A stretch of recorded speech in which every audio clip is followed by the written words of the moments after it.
as you know, sometimes founders of companies can be challenging to work Yeah, with because oftentimes it's their deal, right? They're savant, their baby, and they their are life in savings. yeah, their life, they're brilliant.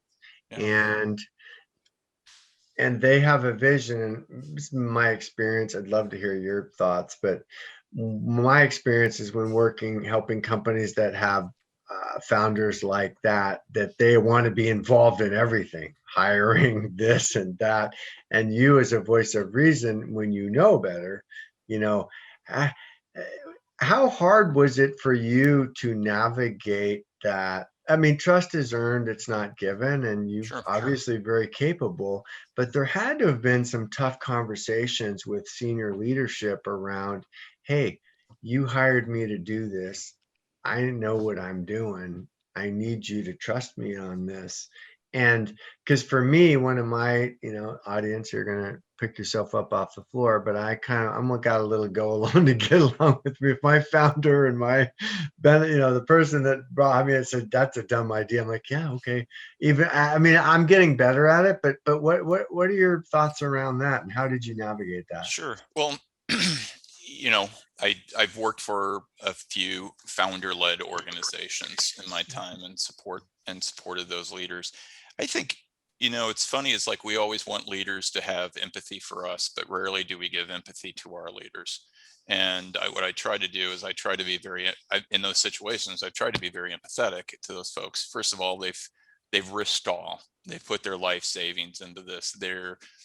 You know, Everybody every day tells them that they're wrong and their company's going to fail. And if they would listen to the outside, they wouldn't get out of bed in the morning.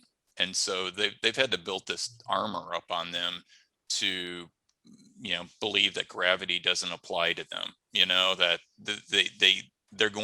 they have to get through this. They're willed, their mind, they're wired to that. And so sitting there making a stand with someone like that, saying, look, I know better than you, why'd you hire me, is a really good path to end up looking at LinkedIn job ads later that day, because you're not going to win that one.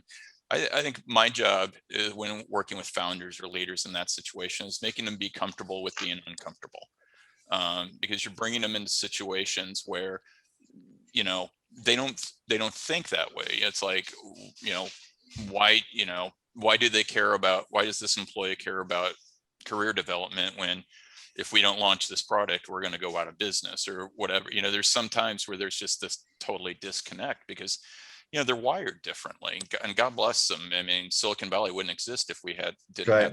those people that they think linear. They look at the world problems differently. And I think what you try to do in those situations is, appreciate the risk and what they're at and the pressure they're under, get them comfortable in uncomfortable moments, but also educate them along the way. I mean, I could fight all the energy and, like, I'll be honest, when I first got to Roku, I looked at a lot of the things they were doing, and I was like, oh, well, I'm going to change their mind on that and change those things. And I struggled and I was failing. But what made me successful, turned that around, where I started to stop thinking in that terms, but start thinking about context. Well, why is it that they look at that problem differently? And why is it that every company does it this way? Why can't we do it differently? And, that becomes a mind of a problem solver, and be curious.